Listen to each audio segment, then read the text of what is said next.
Las bestias en las profecías representan reinos o imperios.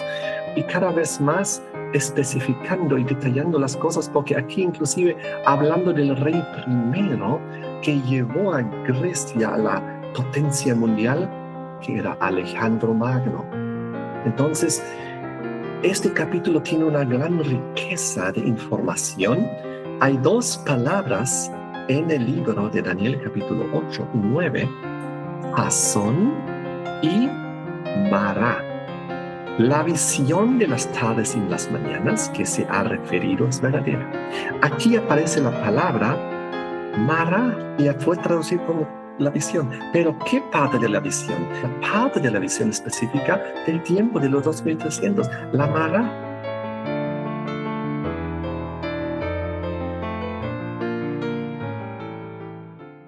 En primer lugar, buenos días y que Dios les bendiga a todos en este nuevo día de vida. Y estoy muy feliz y agradecido a Dios que podamos seguir estudiando y compartiendo las profecías de la palabra de Dios. Hoy vamos a analizar el tiempo del fin y su inicio hasta el momento del inicio del juicio celestial, divino investigador, en el cual nos encontramos y el cual es el paso previo más importante antes del retorno de Cristo. Porque este juicio divino celestial marca nuestro destino. Tu destino, mi destino, para ver si estaremos de pie cuando venga el Señor Jesucristo o si tendremos que ser destruidos. Entonces es de plena y suma importancia.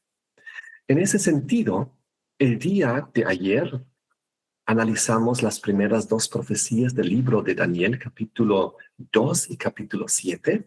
Vimos la historia predicha desde Babilonia, pasando por los diferentes grandes reinos e imperios hasta el retorno de Jesucristo, el reino eterno, divino, que nunca dejará de ser. Hoy hacemos un énfasis en dos de los elementos que son parte principal de esta historia y con los cuales Dios trabaja para el rescate del ser humano, para que nosotros podamos ser parte de ese reino eterno de Dios. Les invito a que abramos juntos Daniel capítulo 8. Ahora llegamos a la siguiente profecía del libro de Daniel. Lo interesante es que cuando en las profecías del libro de Daniel se avanza, cada vez cuando Dios presenta la historia, va añadiendo elementos y aumentando detalles para profundizar la comprensión y hacerla más amplia y más abarcante. Es como si estudiásemos una carrera en la universidad. Comenzamos con cosas más sencillas, básicas. A medida que avanzamos, se añade conocimiento. Dios trabaja de la misma manera, muy didáctica y muy comprensible. Es por eso que hay que estudiar también las profecías si queremos entender el Apocalipsis, comenzando con Daniel. Y no comenzando, por ejemplo, con Daniel 11, que ya es un capítulo muy avanzado y más complicado, sino con las profecías anteriores, porque la luz es progresiva y el conocimiento que viene después se basa en el conocimiento previo, porque Dios primero introduce los conceptos y cuando Dios, por ejemplo, introduce un tiempo profético, lo hace dentro de un contexto histórico. Y cuando luego ese tiempo profético vuelve a aparecer, aunque ya sin su contexto profético, conocemos en qué contexto profético está, porque cuando fue presentado antes o por primera vez, se lo puso en su contexto profético. Esa es una regla fundamental para no equivocarnos. Eso es algo muy importante porque cuando Dios pone y introduce un tiempo profético, siempre lo hace en un contexto histórico. para que nosotros no podamos equivocarnos. Entonces, hoy vamos a seguir con la siguiente profecía que ahora está en Daniel capítulo 8 y que es titulada La visión del carnero y del macho cabrío. Aquí Dios introduce ahora dos nuevas bestias, pero veremos que son la repetición de bestias que habíamos visto previamente en el capítulo 7, es decir, imperios que ya habíamos visto, pero que ahora Dios los presenta en otro contexto para hacernos entender otra cosa. Y ocurre que en el versículo 1 estamos todavía en el imperio de Babilonia, porque el contexto nos dice que Daniel se encontraba en el tercer año del reinado del rey Belsasar. Entonces, en ese contexto se le apareció una visión. En la visión se nos cuenta en el versículo 3 que él vio un carnero. Y ese carnero tenía dos cuernos.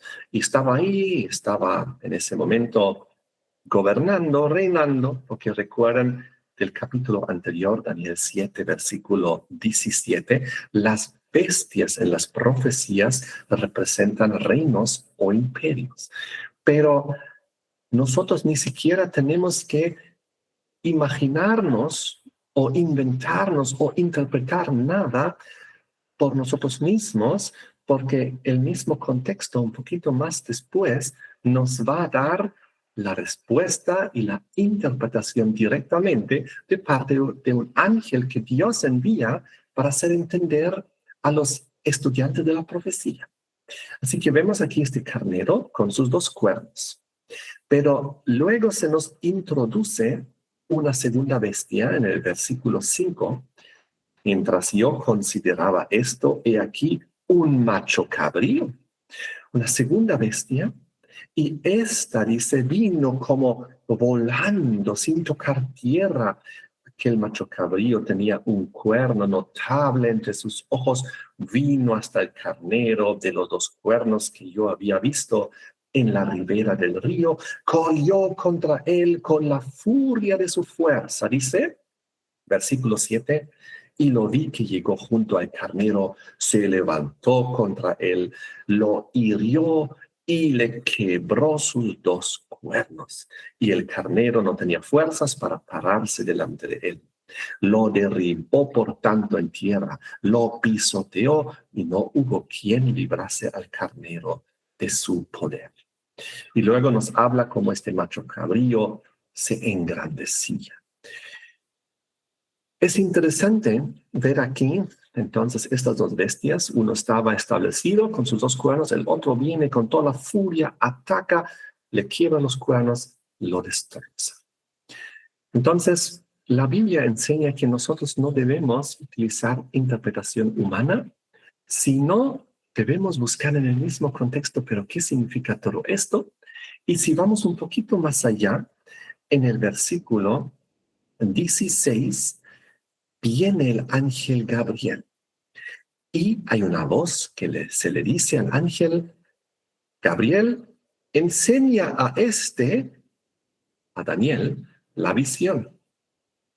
Y luego vino el ángel Gabriel y le comenzó a explicar, y en el versículo 20 dice, en cuanto al carnero que viste, que tenía dos cuernos, estos son los reyes de Media y de Persia. Y el macho cabrío es el rey de Grecia. Y el cuerno grande que tenía entre sus ojos es el rey primero. Oh, qué maravilloso. Aquí Daniel recibe una visión del futuro y él supo, porque él estaba todavía en Babilonia, y él sabía, se va a levantar la siguiente potencia, los medo-persas, que él ya había visto en capítulos previos, en el capítulo 2, en el capítulo 7. Después de la cabeza de oro vinieron los brazos y el pecho de plata. Esta alianza de los dos brazos, los medos, los persas. Y él lo había visto también en la profecía de la segunda bestia del capítulo 7, el oso que se iba a levantar. Y luego él ve la tercera bestia en la secuencia, ahora Grecia, representado aquí como el macho cabrío, y cada vez más especificando y detallando las cosas, porque aquí inclusive hablando del rey primero que llevó a Grecia a la potencia mundial, que era Alejandro Magno. Entonces, este capítulo tiene una gran riqueza de información que no vamos a entrar ahora en detalle, pero les invito a que ustedes estudien, profundicen. Si alguien tiene ganas de estudiar esas profecías en detalle, versículo por versículo, cada símbolo, les invito también que puedan visitar mi ministerio profético que se llama Navegando del pasado al futuro. Tengo preparado ahí unos PDFs que uno puede descargar y la explicación detallada en la cual hoy no podemos entrar por falta de tiempo. Pero vemos el contexto. Babilonia, Medo-Persia, Grecia. Luego se nos menciona aquí en Daniel capítulo 8, en el versículo 9, la potencia que se levanta después de Grecia y se lo denomina como el cuerno pequeño. Y aquí el cuerno pequeño, Roma en la profecía, pero aquí en sus dos fases. Primero Roma en su fase imperial pagana, porque se nos menciona en el versículo 9 que él luchaba y crecía mucho al sur, al oriente y a la tierra gloriosa. Estas fueron las conquistas terrenales de Roma imperial cuando se extendía y cuando conquistó también al poder previo que eran los griegos, Grecia, y se estableció. Pero luego la famosa transición de Roma imperial pagana a Roma cristiana papal, donde el cuerno pequeño ahora su ataque no es horizontal, terrenal, sino ya es vertical para atacar a Dios y a la verdad misma y a todo lo que representa el plan de salvación en el versículo 10. Y se engrandeció hasta el ejército del cielo. Parte del ejército de las estrellas echó por tierra, las pisoteó y aún se engrandeció contra el príncipe de los ejércitos. Entonces, esto es algo muy tremendo. Por él fue quitado el continuo y el lugar de su santuario fue echado por tierra. Y por causa de la prevaricación de este cuerno pequeño, le fue entregado el ejército junto con el continuo y echó por tierra la verdad e hizo cuanto quiso y prosperó. Entonces, a medida que nosotros vemos cómo avanza la historia y cómo Dios presenta los roles y los actores, nos va dando más y más información. Eso es un principio que encontramos en básicamente todas las profecías. En Daniel 2, a medida que nos acercamos al final, la mayor cantidad de información recae sobre la fase de las piernas y sobre todo los pies de la mezcla de hierro y barro, porque eso es ya el fin de la historia humana. En Daniel 7 lo mismo. La mayor cantidad de información encontramos sobre la cuarta bestia, los 10 cuernos y el cuerno pequeño. A medida que nos acercamos al fin de la historia, aumenta la información, porque Dios quiere que nosotros que vivamos al fin de la historia entendamos con mucha precisión. No hay tanta necesidad de tener muchísimos detalles de Babilonia o de Grecia o de Medo-Persia, pero a medida que avanza la historia, el énfasis recae sobre la cuarta bestia, con sus 10 cuernos y su cuerno pequeño. O digámoslo así, sobre el cuarto metal, el hierro, con su subdivisión, los 10 dedos y la mezcla con el barro. Está ahí el énfasis profético, porque esa es la realidad que nos toca vivir también a nosotros en el tiempo del fin. Y lo mismo aquí en Daniel 8.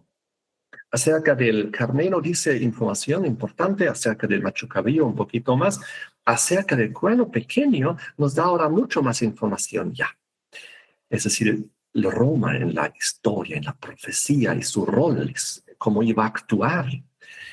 Y después de hablarnos del cuerno pequeño, la profecía nos aumenta un elemento más, el elemento del tiempo. Y esto lo podemos ver en el versículo 13. Entonces oí a un santo que hablaba, y otro de los santos que preguntó a aquel que hablaba, ¿hasta cuándo durará la visión del continuo y la prevaricación asoladora, entregando el santuario y el ejército para ser pisoteados?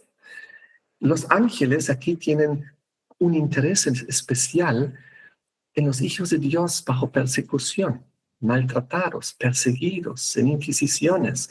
Y eso es su interés mayor, más que acerca de las grandes potencias, los reinos. Su interés de los ángeles santos es el bienestar de los hijos de Dios, los que quieren hacer su voluntad, los que están bajo opresión de estos sistemas. Y pregunta, ¿cuánto tiempo va a durar esto? ¿Cuánto tiempo Dios va a permitir esta situación, este abuso cometido contra los hijos de Dios? Y en ese contexto, la respuesta es muy significativa. En el versículo 14 ahora se nos introduce el elemento del tiempo. Y él dijo, hasta 2300 tardes y mañanas, luego el santuario será purificado. Entonces llegamos aquí al corazón mismo del adventismo y de la razón por la cual nosotros existimos como pueblo, y al versículo del tiempo profético más largo y abarcante que encontramos en las Sagradas Escrituras. Un tiempo profético que abarca 1300 tardes y mañanas. 2300 tardes y mañanas. Este es el tiempo más largo que encontramos y ustedes saben, una tarde y una mañana completan un día. Así fue establecido en el Génesis. Si ustedes leen el relato de la creación en Génesis 1, siempre van a ver, y fue la tarde y la mañana un día. Y fue la tarde, la mañana, el segundo día, y así sucesivamente. Al hablarnos entonces de 2300 tardes y mañanas, nos habla de 2300 días completos. Y como vimos ayer, en profecía bíblica, día se convierte en año. 2300 días deben convertirse en 2300 años en la historia mundial. Y entonces viene algo muy interesante. Después de que nuestro amigo Daniel recibió estas visiones con estos 4 elementos, carnero, macho cabrío, cuerno pequeño, tiempo profético de los 2300, en el versículo 15, Daniel quería entender, está como nosotros, anheloso de entender, y dice, mientras yo, Daniel, consideraba la visión y procuraba comprenderla. Saben, debemos ser como el profeta Daniel, deseosos, anhelando comprender la palabra de Dios y las profecías. Debemos tener ese mismo espíritu. Y fíjense, Daniel ya era mayor, ya era anciano. A pesar de eso, él tenía ese mismo deseo. Así que no hay ninguna justificación si somos jóvenes o mayores o ancianos de no seguir estudiando. Debemos nosotros tener esa misma intención, ese espíritu, ese anhelo que tenía el profeta Daniel. Él quería conocer los designios de Dios, él anhelaba conocer las profecías. Y dice aquí, y aquí, se puso delante de mí uno con apariencia de hombre, y oí una voz de hombre entre las riberas del Ulai, que gritó y dijo, Gabriel, enseña a este la visión. Oh, qué maravilloso. Cuando nosotros estamos con la intención y el deseo de conocer las profecías y oramos a Dios y le pedimos, ¿saben lo que Dios va a hacer? Lo mismo. Dios va a venir para enseñarnos, para hacernos entender, para iluminar nuestra mente, porque eso es lo que Él anhela y desea. Eso es lo que dice el Apocalipsis capítulo 1, versículo 1 al 3, donde dice que es la revelación de Jesucristo. Son las cosas que Él desea que conozcamos, para que lo podamos guardar. Y lo da, y lo dará. Es una promesa a todos aquellos que piden con sincero corazón comprender la palabra de Dios. Y ahora en específico también las profecías y la historia en su contexto como Dios quiere que lo conozcamos. Entonces, el ángel viene, versículo 17, vino luego cerca de donde yo estaba y con su venida me asombré. Me postré sobre mi rostro. Pero él me dijo, entiende, hijo de hombre, porque la visión es para el tiempo del fin. Aquí se nos introduce por primera vez ya el concepto del tiempo, del fin. Esta frase, estas palabras, esta expresión del tiempo del fin. Y dice que esta profecía ya es tan larga, tan abarcante, tan grande, llega hasta el tiempo del fin, hasta el fin en la historia humana. Es algo impresionante. Hacía un tiempo dentro de la historia humana que Dios denomina el tiempo del fin. Hasta ahí abarcaría esta profecía, porque sabemos que evidentemente comienza con eventos en el pasado, comienza con el carnero y el macho cabrío y el cuerno pequeño, que son poderes. El cuerno, es decir, el carnero y el macho cabrío, que ya están en el pasado, que ya cayeron, eran el segundo y el tercero de la secuencia. La plata y el bronce en Daniel 2, el oso y el leopardo de Daniel 7. Entonces, aquí vemos que tiene que haber una historia que abarca de esos tiempos antiguos hasta el tiempo del fin. Y Daniel seguro se sorprendió recibiendo esta información ahora de un tiempo que abarcaría hasta ese momento tan especial en la historia humana. Versículo 18. Mientras él hablaba conmigo, caí dormido en tierra sobre mi rostro. Él me tocó, me hizo estar en pie. Dijo, he aquí, yo te enseñaré lo que ha de venir al fin de la ira. Porque eso es para el tiempo del fin. Una vez más le dice claramente al profeta, mira, te voy a enseñar, pero esto es para el tiempo del fin. Entonces se va grabando progresivamente en la mente este contexto, este concepto de esta nueva expresión, el tiempo del fin. Y ahora comienza su explicación en el versículo 20. Ya hemos visto una parte. En el versículo 20 establece que el carnero, ahora viene la interpretación, son los reyes de Media y de Persia, o la alianza de los medo-persas. Versículo 21, el segundo de los elementos, el macho cabrío, es el rey de Grecia y el cuerno grande que tenía entre sus ojos el rey primero. Oh, una secuencia, pero Persia, Grecia, aquí destacando a Alejandro Magno, versículo 22. Y en cuanto al cuerno pequeño, disculpen, aquí todavía habla del macho cabrío, versículo 23, y aquí ahora comienza a interpretar y explicar el tercero de los elementos, el cuerno pequeño. Y al final del reinado de estos, habla de la subdivisión griega del versículo 22, nos presenta ahora al cuerno pequeño con un montón de características.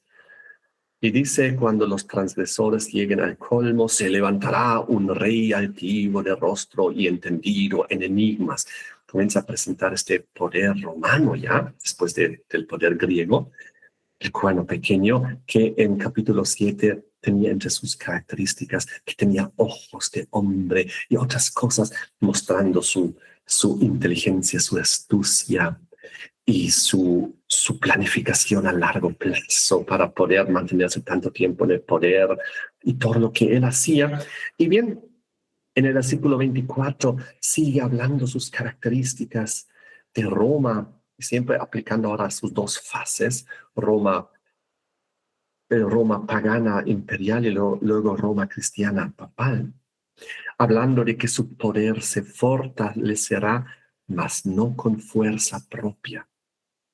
Qué interesante, porque en el capítulo previo, en el capítulo 7, también veímos en el contexto histórico que cuando las 10 tribus bárbaras se sometieron, 3 de ellas arrancadas, pero las otras 7 convertidas, le pusieron a disposición sus ejércitos, tal como también está escrito acerca de esta potencia en el versículo 10 y en los versículos 9 al 12, sobre todo en el 12, cuando dice que se le entregó a este cuerno pequeño el ejército, los ejércitos le fueron entregados, y entonces Roma papal mayormente en la historia no actuó directamente, sino utilizando los poderes que le fueron entregados, los ejércitos que le fueron puestos a su disposición. Así actuó y así actuará hasta el tiempo del fin. Por eso en Apocalipsis 13 vemos esa famosa alianza entre la primera y la segunda bestia de Apocalipsis 13, donde Roma se alía con la bestia que surge de la tierra en Apocalipsis 13. Y sabemos que esa potencia es la más poderosa de la tierra. Estados Unidos en la profecía. Y siempre Roma busca a los aliados más fuertes para que a través de ellos también pueda avanzar y cumplir finalmente sus metas y sus fines. Lo mismo ocurrió en la Edad Media, cuando la primera tribu bárbara que puso sus ejércitos a disposición del obispo de Roma fueron los francos, bajo Clodoveo. Y los francos, que en el año 508 fueron los primeros en poner sus ejércitos a disposición, no era cualquiera de las tribus bárbaras, era la más poderosa de las 10, la más fuerte. Y fue ella el aliado principal de Roma inicialmente, para luego la conquista, la conversión de las demás. Muy importante. Y de esta manera causará grandes ruinas y prosperará en el versículo 24, no con fuerza propia. Y eso también es confirmado cuando ustedes leen en Apocalipsis capítulo 12 la descripción, en el capítulo 13 digo, en los primeros versículos, donde ustedes ven de dónde proviene su fuerza y quién le da autoridad, poder y trono. En el versículo 2 de Apocalipsis 13, ustedes ven ahí que es el dragón mismo que le da poder, trono y grande autoridad. Entonces, esta potencia trabaja con alianzas estratégicas que le entregan el poder necesario para luego cumplir sus fines. Y hay varios detalles adicionales del cuerno pequeño aquí en Daniel 8 que ustedes pueden ver en detalle también en mi seminario, pero para no gastar todo el tiempo en la descripción detallada de esto, vemos que hay una secuencia. Pero Persia, Grecia, Roma en sus 2 fases, aumentando cada vez más la información, y el versículo 25 termina hablando acerca de esta potencia final que vimos también el día de ayer, aquella que gobernará y reinará cuando cae la piedra en Daniel 2, el hierro mezclado con barro, esa potencia final en Daniel 7, el cuerno pequeño gobernando al final de la historia, y en otras profecías también se lo ve como en Apocalipsis 13, Apocalipsis 17, el octavo, que era uno de los 7, pero recupera su poder mundial, se sana su herida mortal. Una y otra vez en todas las profecías, Roma está siendo descrita como la potencia final, gobernando en la tierra, imponiendo sus leyes, sus dogmas, oprimiendo al pueblo de Dios, y luego viene Dios en su rescate de su pueblo, de sus hijos. Y esto lo vemos también aquí en Daniel 8, versículo 25, hablando de esta potencia. en el versículo 24 al final había dicho que arbitrariamente destruirá a los fuertes y al pueblo de los santos, porque Roma no solamente destruyó al pueblo de los santos, como lo vimos en el capítulo 7, que perseguirá a los santos del Altísimo quebrantará, serán entregados en su mano, versículo 25, hasta tiempos, mitad un tiempo, etcétera. Todo este contexto, no solo los santos quebrantará, sino también dice aquí a los fuertes, porque Roma se opone a todos aquellos que se ponen en su camino. Por ejemplo, las tres tribus bárbaras, que eran reinos bárbaros completos que estaban en oposición, y Roma los destruyó también, y así es progresivamente la historia. Ahora el versículo 25 nos dice en Daniel 8 que con sagacidad hará prosperar el engaño en su mano. Toda esta mezcla de tradiciones, el cambio de la ley, de los tiempos proféticos y tantas otras cosas, la introducción de las tradiciones. Podríamos hablar aquí muchas cosas de qué manera lamentablemente engañó a la humanidad, ofreciendo una falsa forma de salvación por obras en vez que sea por fe y muchos otros detalles. Y dice que su corazón se engrandecerá. Las blasfemias del capítulo 7, porque pensará que es Dios en la tierra, pensará que está por encima de la Biblia y de las Sagradas Escrituras, pudiendo cambiar los tiempos de la ley, y sin aviso destruirá a muchos. O cuántas veces en la historia, como en la noche de San Bartolomé, repentinamente mató a decenas de miles opositores o protestantes. Realmente cada detalle tan importante. Y se levantará, dice, contra el príncipe de los príncipes. Es decir, en esta rebelión de levantarse contra Jesucristo mismo. Ese es el espíritu neto del anticristo que se pone por un lado en el lugar de Cristo, pero se revela y se opone totalmente contra él, porque la esencia es opuesta, su carácter es opuesto. Pero ¿cómo termina? Versículo 25 al final, pero será quebrantado, aunque no por mano humana. Oh, qué interesante. ¿No son estas las mismas palabras del final del capítulo 2 de la estatua de metales, donde al fin, en la mezcla de hierro y barro con los 10 dedos, dice que impactará la piedra, no cortado con mano, que lo destruirá y que lo quebrantará? Aquí las mismas palabras. Aquí habla acerca de esta alianza final entre hierro y barro, Roma en su fase final, y que gobernará hasta el fin cuando viene la intervención divina. Jesús viene en el rescate. Esto es ya Roma en su fase final, tras recuperar su herida mortal, ahora gobernando sobre los reyes de la tierra, con la plena imposición de su legislación dominical, también en el contexto de la marca de la bestia de Apocalipsis 13. Entonces, tremendo lo que estamos viendo aquí. Y el profeta Daniel estaba recibiendo toda esta información, y en el versículo 26 de Daniel 8 dice la visión, dice la explicación del ángel, la visión. Ahora comienza a hablar del cuarto elemento, del tiempo, de los 2300. La visión de las tardes y las mañanas, que se ha referido, es verdadero. Y tú guarda la visión porque es para muchos días. ¿Cuántos? Pues 2300. Daniel recibe esta información también, pero aquí no recibe ninguna explicación, solo una mención de que la visión de los tardes y mañanas es para muchos días. Obvio, son 2300, pero no le da información adicional. Y llegamos al versículo 27, a la reacción de Daniel. Yo, Daniel, quedé quebrantado y estuve enfermo algunos días.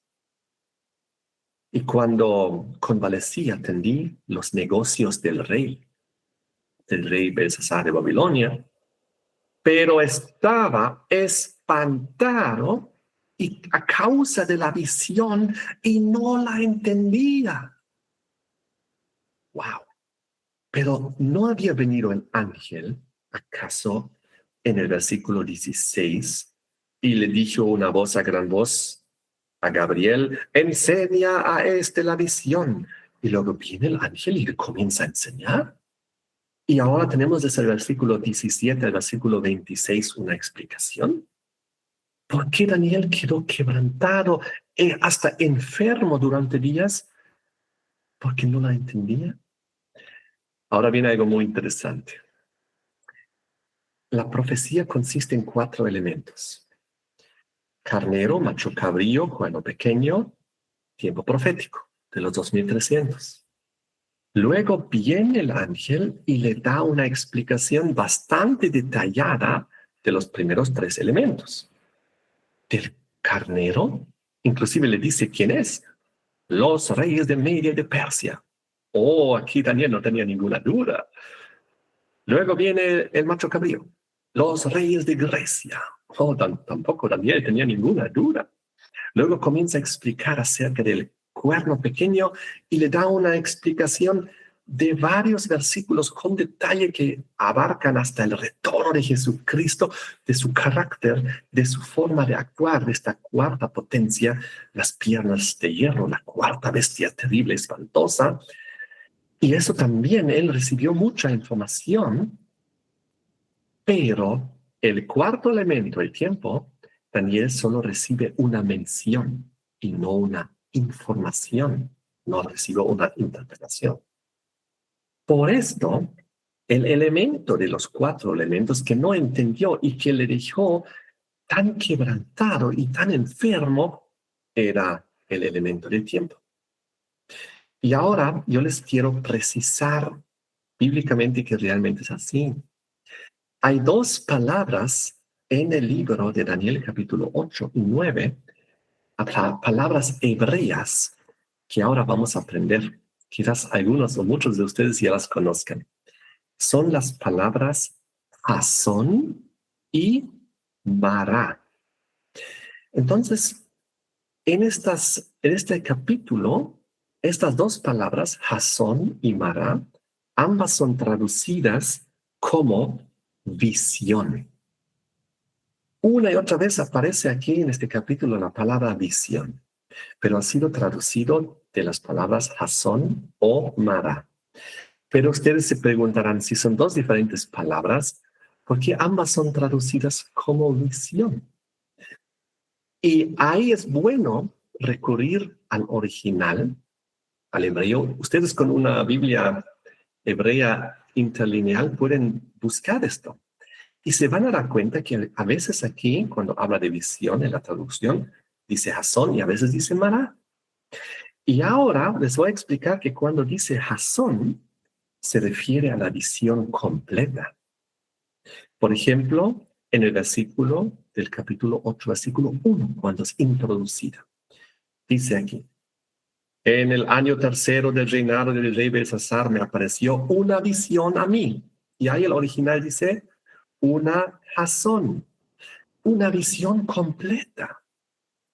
Y entonces, a medida que vamos estudiando, la palabra Jasón aparece unas cuantas veces más. Pero ahora vamos a la segunda palabra, que es Mará. Y Mará se refiere a una parte de la visión. Y específicamente a la parte de la visión relacionado a los 2300 tardes y mañanas, es decir, al tiempo. Y ustedes pueden leer esto en el versículo 26 y 27. Aquí está perfectamente expresado. Versículo 27. 26. La visión de las tardes y las mañanas que se ha referido es verdadera. Aquí aparece la palabra Mará y fue traducido como la visión. Pero ¿qué parte de la visión? La visión, la parte de la visión específica del tiempo de los 2300. La Mará que se ha referido es verdadera. Tú guardas la visión porque es para muchos días. Y aquí, nuevamente, en la palabra, porque la visión es para muchos días, aquí aparece la palabra Jasón.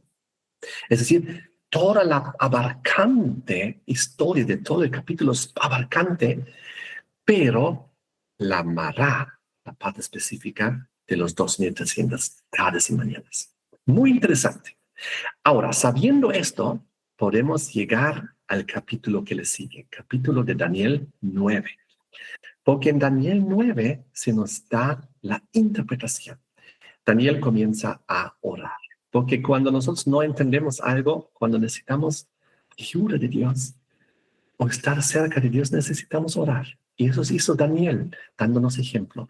Comienza, podríamos casi decir la oración, una de las más largas de la Biblia, impresionante oración en el capítulo 9 de consagración, una oración de confesión, una profunda oración de intermediación, porque él ora no solo por sí, sino por todo el pueblo, por sus errores, por sus pecados, por sus desobediencias, por sus rebeliones, por las cuales el pueblo estuvo finalmente durante 70 años en Babilonia y por la cual, por esta rebelión, Jerusalén había sido destruido y el templo.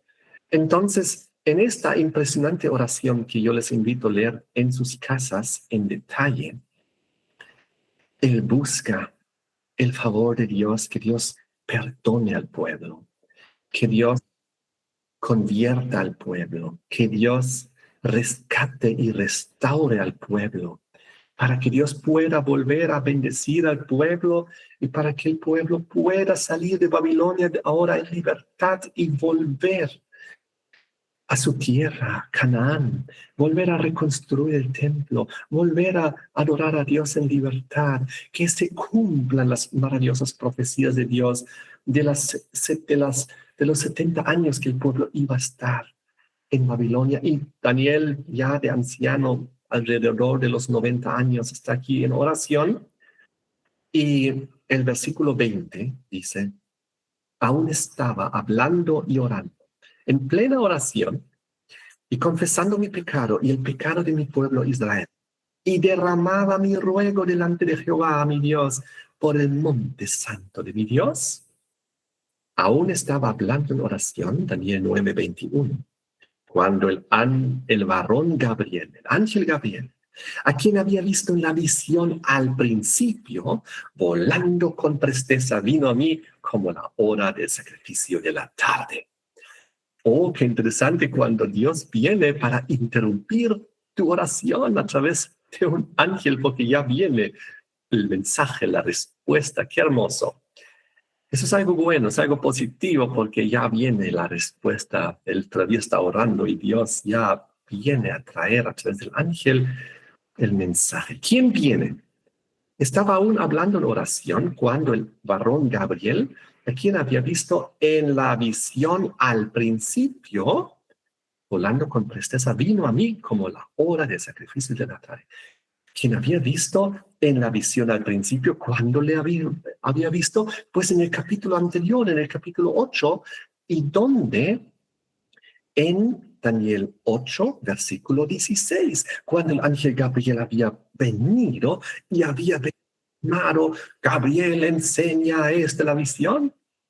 Oh, entonces el capítulo 9 es la continuación directa del capítulo 8. Ahora viene el ángel Gabriel para enseñar y explicar al profeta Daniel lo que quedó pendiente. Porque dice aquí, cuando habla de la visión, habla de la Jasón, es decir, de la visión completa. Cuando dice aquí, en Daniel 9:21, cuando estaba hablando, vino el varón Gabriel, a quien había visto en la Jasón al principio. Oh, en la visión completa del capítulo anterior. Ahora viene el ángel Gabriel y versículo 22 dice, y me hizo entender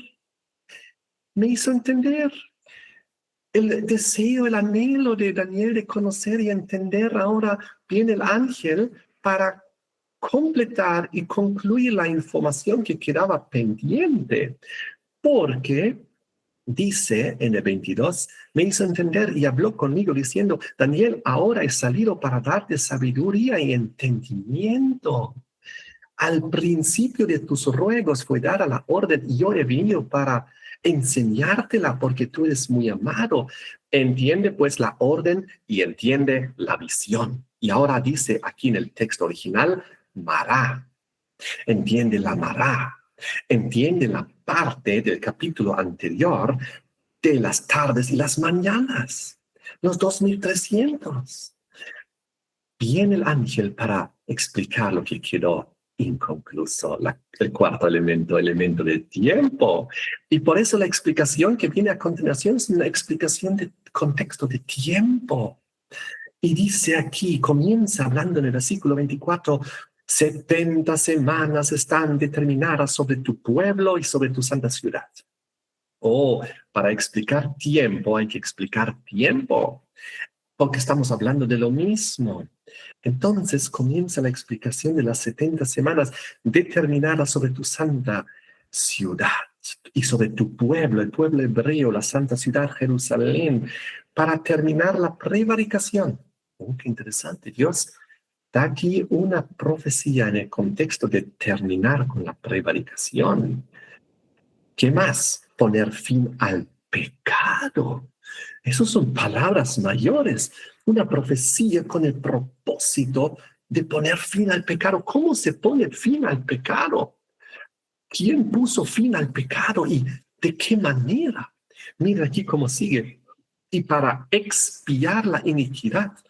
La iniquidad, aquí vemos todo el tiempo sinónimos del problema del pecado, de la rebelión, de la transgresión, la prevaricación, el pecado, la iniquidad. Y todo eso llegaría el tiempo para terminarlo, para ponerle fin, para expiarlo. ¡Qué maravilloso! Todo está en ese contexto para traer la justicia perdurable. La injusticia fue la transgresión y la rebelión y la desobediencia. Y ahora, en el contexto de la justicia, de volver a la santidad, de la obediencia, de hacer lo correcto, toda la visión y el propósito de este tiempo profético y a dónde nos iba a llevar los 2300. Y recuerden en el capítulo anterior, a dónde nos llevaría este tiempo profético. En el versículo 14 decía, hasta el momento de la purificación del santuario. El santuario sería purificado. ¿De qué? Del pecado, porque es el pecado que ha ido contaminando el santuario a través de nuestros pecados que hemos cometido. Recuerden que en el santuario terrenal que hubo durante siglos y milenios, cuando el pecador arrepentido venía confesando su pecado sobre un animalito que representaba y prefiguraba a Jesucristo en la cruz, confesaba su pecado encima del cordero. Y entonces él tenía que degollarlo y el pecado fue simbólicamente transferido al animal inocente y ahí él murió en lugar del pecador, todo esto prefigurando a Cristo en la cruz, que iba a morir en la cruz del Calvario, que era el Cordero de Dios que quita el pecado del mundo. Y entonces esa sangre ya contaminada con el pecado del ser humano fue llevado al santuario y fue rociado ahí y puesto en diferentes lugares del santuario y estaba ahí como acumulado como un registro hasta que una vez al año, en el día del Yom Kippur, de las expiaciones, así se llama, y justo aquí habla en el contexto de expiar.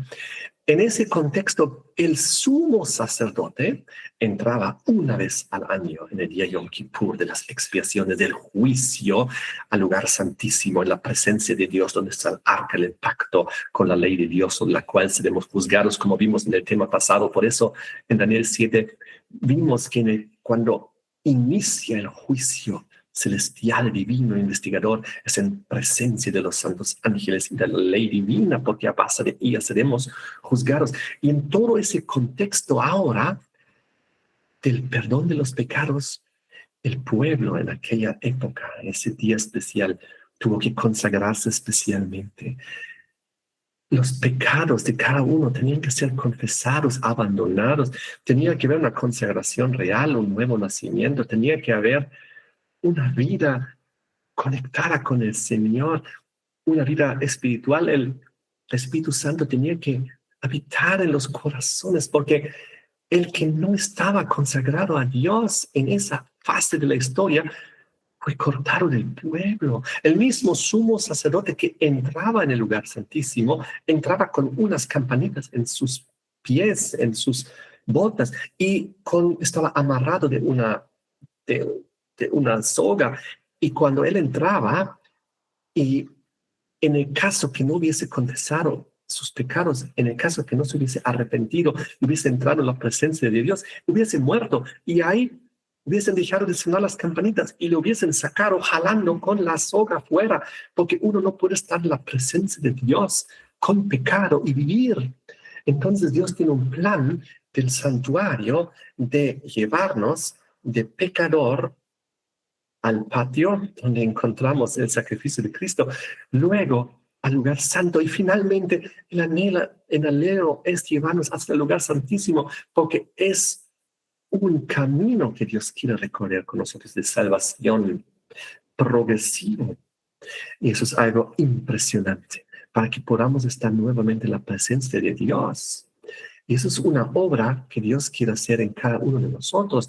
Ahora, todo esto está en este gran contexto.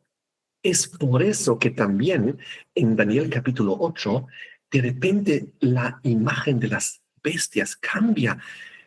El carnero y el macho cabrío, que en la visión anterior, en el capítulo 7, eran el oso y el leopardo, que eran dos bestias inmundas y también que eran sanguinarias porque devoran otra carne, ahora son presentados como carnero y macho cabrío, y esos son animales limpios, y ellos ya están como mentalizándonos al contexto del santuario, del propósito a dónde nos lleva esta visión, porque el propósito de toda esta visión es llevarnos a la purificación del santuario, y no solo esto, sino como vimos en el capítulo 9, en el versículo 24, al momento de terminar la prevaricación, poner fin al pecado, expiar la iniquidad, traer la justicia perdurable, y es sellar la visión. Y sellar la visión, aquí aparece la palabra Hasón, es decir, la visión completa, ponerle un sello a toda esta visión completa para saber que es así, verdadera, correcta, inmutable, poner un sello a esta visión. Y miren esto, y a la profecía, y ungir al santo de los santos, porque el santo de los santos que tiene que ser ungido es Jesucristo. Y Jesucristo es todo. En la Biblia, Él es Señor de señores. Él es Rey de reyes. Él es el ángel de los ángeles. Él es el Hijo del hombre. Él es el Santo de los santos. Entonces, el ungimiento de Jesucristo sabemos que ocurrió en su bautismo cuando el Espíritu Santo vino sobre Él. Entonces, vemos aquí una profecía impresionante, y en el versículo 25 a Daniel se dice: sabe pues y entiende que desde la salida de la orden para restaurar y edificar a Jerusalén hasta el Mesías príncipe, Jesucristo, habrá 7 semanas y 62 semanas. Se volverá a edificar la plaza y el muro en tiempos angustiosos. Oh, algo muy poderoso aquí. Daniel recibe 2 noticias excelentes. Número 1, saldrá la orden para edificar y restaurar el templo. ¡Qué maravilla! Y segunda noticia, aún mucho mejor. Vendrá finalmente el deseado de todas las gentes, el Mesías príncipe, aquel que hemos estado esperando desde Génesis 3, versículo 15, desde la primera vez que se mencionó que vendría uno, el prometido, que aplastaría la cabeza de la serpiente, que arreglaría el problema del pecado y la transgresión. Ahora, Daniel es el primero que recibe una fecha, un tiempo profético para saber en tal momento va a venir el Mesías. Oh, qué felicidad para el anciano profeta Daniel recibir esta noticia de su gran amigo Jesús. Dos excelentes noticias. Y después, pero vienen dos noticias muy tristes. A continuación, fue una montaña rusa de emociones porque a continuación, después de tanta emoción, se va a reconstruir la ciudad, el Mesías vendrá, hay un tiempo profético, habrá un tiempo exacto para la orden, para que esto comience a correr. El versículo 26, después de las 62 semanas, se quitará la vida al Mesías, mas no por sí. Oh Jesús, el Mesías será muerto y el pueblo de un príncipe que ha de venir destruirá la ciudad y el santuario. Oh, primero las dos buenas noticias. Ciudad construida con su templo, Mesías vendrá. Luego las dos noticias devastadoras, Mesías será asesinado, ciudad será destruida. Oh, qué impresionante montaña rusa de emociones para el profeta Daniel. Pero saben que aquí Dios había colocado el inicio para calcular el tiempo profético. Y el inicio está en el versículo 25. Recuerden que vino el ángel Gabriel para enseñarle qué cosa, lo que quedó pendiente del capítulo anterior, los 2300 tardes y mañanas, la parte específica de la visión, la Mará, la que no había recibido explicación. Ahora viene y comienza a explicar tiempo, comienza diciendo, hablando de 70 semanas, que 70 semanas por 7, porque cada semana tiene 7 días, son 490 días. 490 días que se convierten en 490 años y que ellos correrían a partir de un momento específico en el tiempo, en el versículo 25, sabe pues y entiende que desde la salida de la orden para restaurar y edificar a Jerusalén hasta el Mesías príncipe, habrá 7 semanas y 62 semanas, se volverá a edificar la plaza y el muro, aunque en tiempos angustiosos. Así nos comienza a explicar y todo este tiempo profético inicia con la orden para restaurar y edificar a Jerusalén. Ahora, en el libro de Nehemías y de Esdras, sobre todo, encontramos las órdenes que fueron dadas para la reconstrucción del templo. Y si ustedes leen esos libros, es una tarea para ustedes también, van a encontrar que inclusive hubo 3 órdenes, pero Darío ya quería que se reconstruya Ciro también, pero recién con la tercera orden, la de Artajerjes, se pudo implementar el plan de Dios. Por eso también la oración tan larga del capítulo 10 de, de Daniel, porque él luchaba en oración, porque aunque la primera orden fue dada, había muchísima oposición, el diablo luchaba para que no se ejecute eso. Luego se dio una segunda orden y tampoco se pudo ejecutar y poner en práctica. Y Daniel seguía orando y el diablo seguía intentando que no se cumpla la profecía y influenciando en las autoridades. Y hasta que llegó la tercera orden de Artajerjes y la cosa fluyó y ahí marcó el inicio del tiempo profético. Lo mismo ocurrió con el inicio del tiempo profético de los 1260 días, tardes y mañanas, los 42 meses, los famosos tiempos y mitad un tiempo, porque tenían que ser arrancados primero 3 cuernos, 3 opositores que tenía Roma, que no le permitían ascender al trono del mundo. Y cuando fue el primero arrancado, todavía había 2 en oposición. Cuando el segundo fue arrancado, había 1 en oposición. Y recién cuando los ostrogodos fueron arrancados, el tercer cuerno, ¡pum!, comienza a correr el tiempo profético de los 1260. Algo parecido aquí. Había 3 órdenes. Y recién con la tercera, la cosa fluyó y se ejecutó y se impuso y funcionó. Y es ahí donde comienza a correr el tiempo. Y hablando de esto, para añadir un poco de conocimiento profético, es muy interesante. Los 1260 fueron divididos en 3 partes, ¿se acuerdan? Tiempo, tiempos y la mitad de un tiempo. Lo mismo encontramos aquí. Las 70 semanas fueron divididos en 7, 70 y 1. Entonces, vemos impresionantes paralelismos para comprender los tiempos proféticos, pero la clave está en que esta profecía nos llevaría a la solución del problema del pecado. Y esa solución del problema del pecado que tenemos nosotros se llama Jesús. Se llama Jesucristo, se llama el Mesías, se llama el ungido, se llama el Cristo, se llama el deseado de todas las gentes, se llama el Cordero de Dios.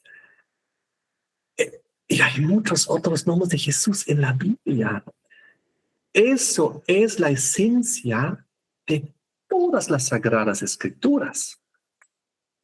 Nada nos sirve todo el resto sin Jesús que vino a resolver el problema del pecado, porque si no estaríamos perdidos.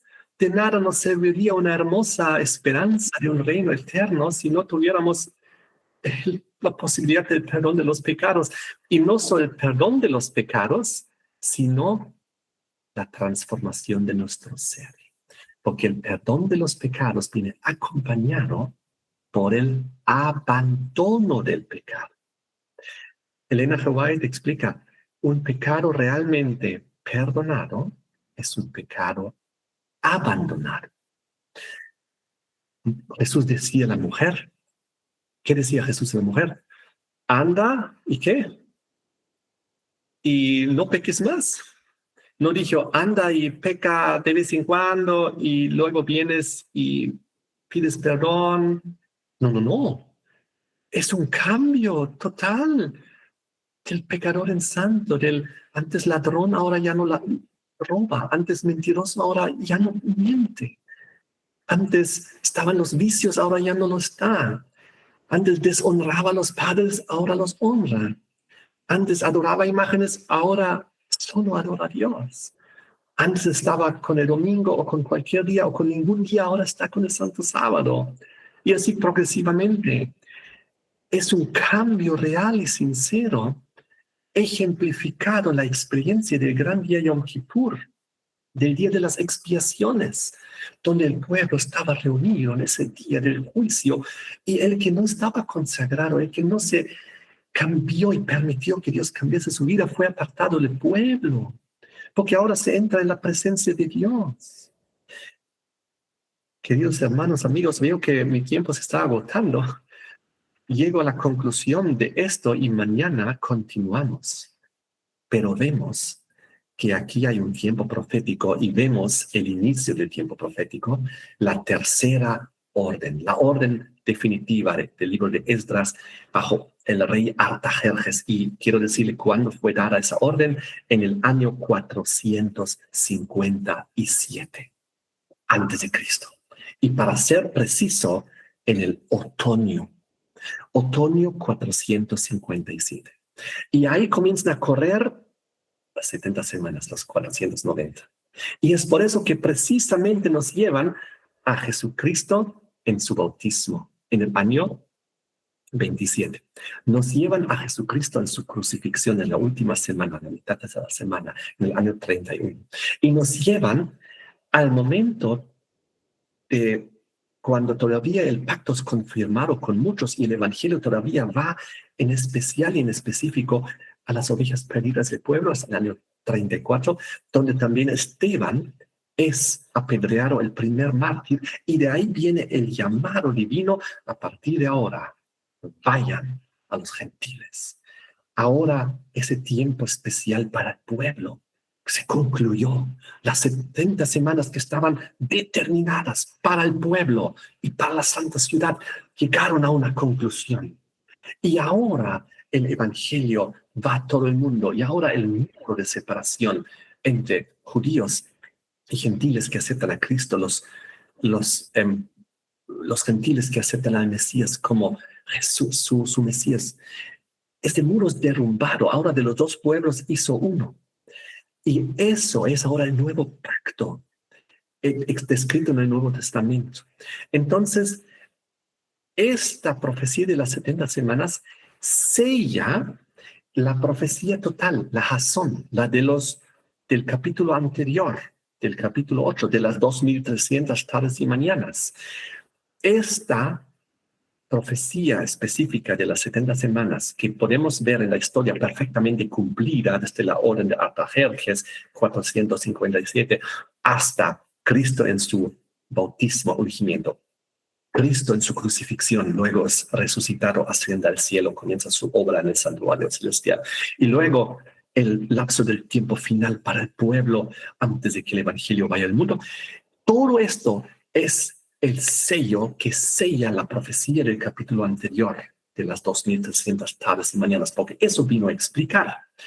Porque las 70 semanas, en el versículo de Daniel 9, 24, hay una palabra impresionante. 70 semanas están determinadas sobre tu pueblo y tu santa ciudad. Pero saben, ahora aprendemos una palabra hebrea más. Aquí la palabra en el hebreo es chatak, chatak, y significa cortar. Es decir, la traducción correcta sería 70 semanas están cortadas sobre tu pueblo y tu santa ciudad. Los traductores bíblicos no comprendieron bien cortadas, mejor pongamos determinadas. Las semanas están cortadas, chatak, de los 2300. Porque tiempo solo se puede cortar de tiempo. Un elemento solo se puede cortar del mismo elemento. 70 semanas, 490 años, son cortados de los 2300. ¿Cuándo? ¿Al inicio o al final? Pues al inicio. ¿Por qué? Porque la profecía de los 2300 nos lleva hasta el final. Y además, esta primera parte que es cortada del total es que sella el total. Porque si sabemos que las 2300 tardes y mañanas que nos llevan hasta el inicio del juicio investigador celestial se basan en ¿qué? En las 70 semanas previas que sellan el total. Se basan en el ministerio de Jesucristo, en su ungimiento, en su bautismo, en su crucifixión, en toda la historia de la antigüedad, que nos confirman, nos dan el fundamento y la base y el sello de que todo el resto es correcto también. Porque, ¿saben? Los 2300 tardes y mañanas desde el 457 nos llevan hasta el año 1844. La fecha del inicio del juicio celestial divino investigador. Pero ahora eso es tema para mañana. Solo quería dejar concluido de que estas profecías nos llevan al inicio del juicio investigador, proféticamente hablando, históricamente hablando, 1844. El momento del inicio del juicio investigador descrito en Daniel 7, versículos 9 y 10, cuando Dios ya se sienta, los ángeles están alrededor, los libros se abren, comienza el juicio celestial. Que Dios les bendiga con este tema. Quiero terminar con una oración e invitarlos para que vengan mañana, porque vamos a continuar y vamos a llegar sobre todo también al libro de Daniel 12, a los tiempos proféticos mencionados ahí, para resolverlos en el contexto. Los 1290 y los 1335. Y va a ser maravilloso para dejar bien establecido lo que es el inicio del tiempo de fin, el inicio del juicio celestial investigador, para dejar toda la plataforma establecida para todo lo que viene después y seguramente los otros expositores van a presentar. Terminemos con una oración.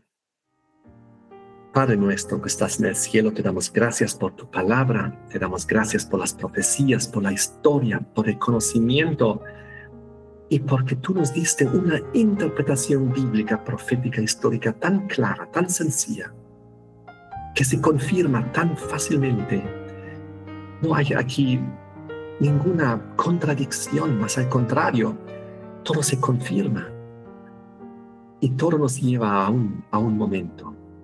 El momento para que nosotros podamos ser salvos, podamos recibir el perdón de los pecados, la transformación de nuestro ser y poder llegar a ser moradores del reino celestial y eterno tuyo que pronto se va a inaugurar cuando tú aquí retornes y nos lleves a este lugar maravilloso. Te damos gracias para rescatarnos de la opresión terrenal. Te pedimos que nos bendigas con este conocimiento, que hagas la obra en nosotros, que nos bendigas el día de hoy, que nos perdones los pecados y que el día de mañana podamos estar nuevamente para seguir el tercer tema de este estudio. Te damos gracias y que bendigas a todos los presentes en este tema. Amén. Pues realmente, hermano Elber, acabamos de presenciar una exposición paralela muy interesante, no fácil de hacer porque pues realmente el tiempo no es suficiente. Hermano Enrique, el Señor le bendiga. Entonces nos ha sido mostrado entre ayer y hoy cómo surge la obra maestra de Satanás a través del papado, quien se opone a Cristo directamente, hace una guerra contra el cielo. Y en segundo lugar nos es presentado el misterio de la piedad a través de cómo nuestro Salvador aparece allí en las 70 semanas, en ese tiempos y la mitad de un tiempo, y en esa última semana es ungido el Santo de los Santos, para entonces quedar preparado el terreno para el juicio investigador, que lo veremos mañana ya en más detalle. Hermano David, adelante. Mi pregunta va relacionada a Daniel capítulo 8, versículo 8 y 9, y tiene que ver con algo de interpretación. Dice así: y el macho cabrío se engrandeció, pero estando en su mayor fuerza, aquel gran cuerno fue quebrantado, y en su lugar salieron 4, ¿no? 4 cuernos bien visibles hacia los 4 vientos del cielo. Y aquí viene la pregunta. Y de uno de ellos salió un cuerno pequeño. Parecería que el texto referencia a que Roma sale de uno de los 4 cuernos ya establecidos de Grecia. Entonces, quisiera saber si hay algún detalle adicional que debemos de saber histórico para eso. Esa es mi pregunta. Gracias, hermano David. Discúlpame, hermano Enrique, pero le cuento que era la misma pregunta que yo tenía. Qué interesante. Bueno, estamos hablando del macho cabrío en Daniel 8:8 y sabemos que ahora estamos hablando de Grecia. Grecia se engrandeció sobremanera bajo Alejandro Magno, estando en su mayor fuerza. Aquel gran cuerno fue quebrado. Eso fue a los 33 años cuando Alejandro Magno muere en Babilonia, por si acaso, en la mayor fuerza, porque tenía 33 años, la misma edad que murió Cristo, muy interesante.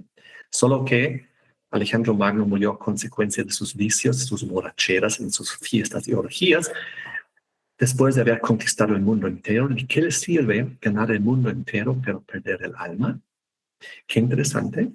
Y en su lugar salieron otros 4 cuernos notables hacia los 4 vientos del cielo. Es decir, aquí la subdivisión de Grecia después de la muerte de Alejandro Magno, porque él decía a sus generales que el imperio se quede con el más fuerte de ellos.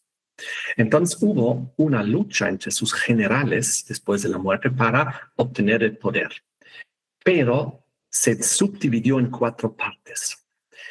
Y esa subdivisión en 4 no es la intención original de Alejandro Magno, pero ocurrió en la historia. Y el imperio de Alejandro Magno fue dividido en sus 4 generales principales: Lisimaco, Ptolomeo, Seleuco, Casandro, los 4. Y ahora dice, para responder a la pregunta, los 4 cuernos notables hacia los 4 vientos del cielo. Aquí estamos hablando 4 direcciones, 4 lugares geográficos. Ojo. Y luego dice en el versículo 9, cuando surge el cuerno pequeño, y de uno de ellos. Y ahora tenemos que entender muy bien, ¿de uno de qué? De uno de esos 4 lugares geográficos surge el cuerno pequeño, no de uno de los 4 cuernos.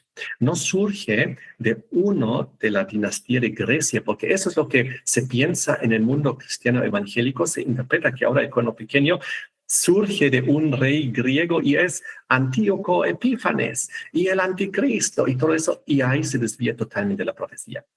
¿Por qué? Por eso es tan importante estudiar en el contexto de Daniel 2, Daniel 7. Sabemos que Roma y el cuerno pequeño viene después, es algo, un ente separado de Grecia, sino ya es la cuarta bestia terrible, espantosa, es el cuarto metal de hierro, ya es otro.